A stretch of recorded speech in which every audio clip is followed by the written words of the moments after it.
built the way I live. I was raised in a home of a bishop of the Anglican Church, who was a steadfast founder and member of the Mothers' Union in her time, and one of the noblest and most hardworking people I know.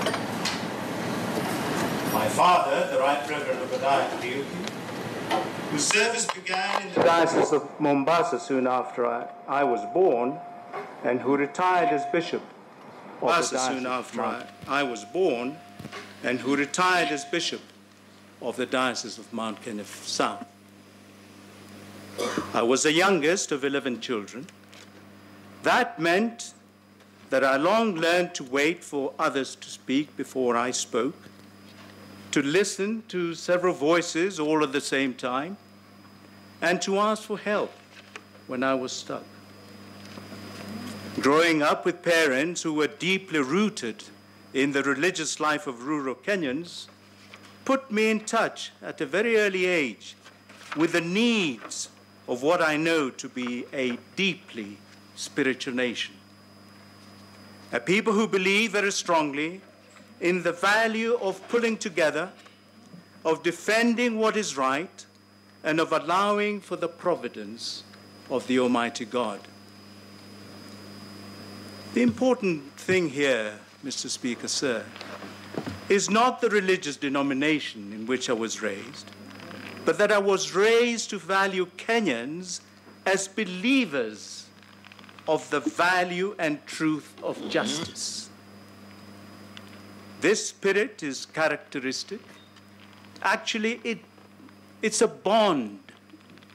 It runs through this entire nation, from east to west, from north to south, male and female, literate and illiterate, rich or poor, and I stand by that value, Mr. Speaker, sir. I also stand by the lessons that I learned from my father as I observed him lead his diocese.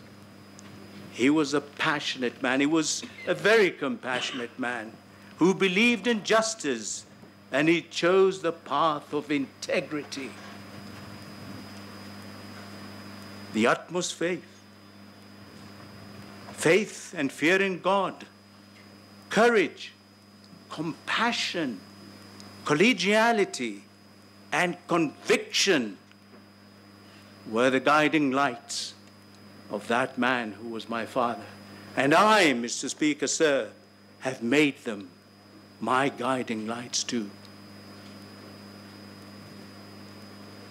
Apart from the rigors of the Anglican Church, there is something else that I grew up in, something that gave me another valuable opportunity to learn how to understand communities and cultures.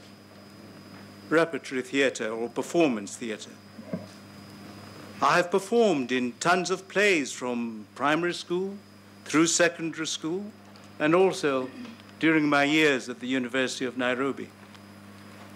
But even after that, Mr. Speaker, sir, when I worked as a lawyer in private practice, I still made it my duty to learn my lines, to audition, to rehearse, and to be molded by directors and my fellow cast members alike, and to perform regularly at one of the theaters in Nairobi at the time, Phoenix.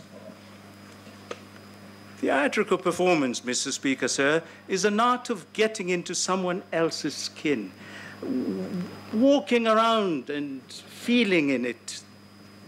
And even though I haven't in recent years performed much, I remain deeply committed to the arts and to their eye-opening capacity.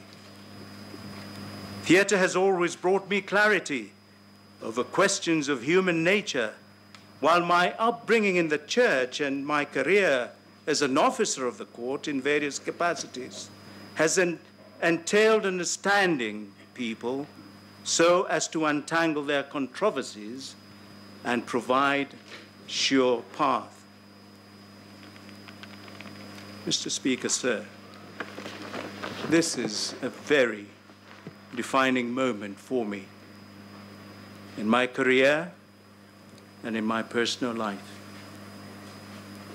In many ways, I owe this moment to those who have worked so selflessly over the years and those who have supported me on the path that has brought me this far. My sister and brother judges of the High Court and the Court of Appeal, my professional colleagues at the bar, my associations with the church, and through and at that time with many members of this august House, some still serving, some who have fallen by the wayside through elections. And that put me in a very privileged position across the board with people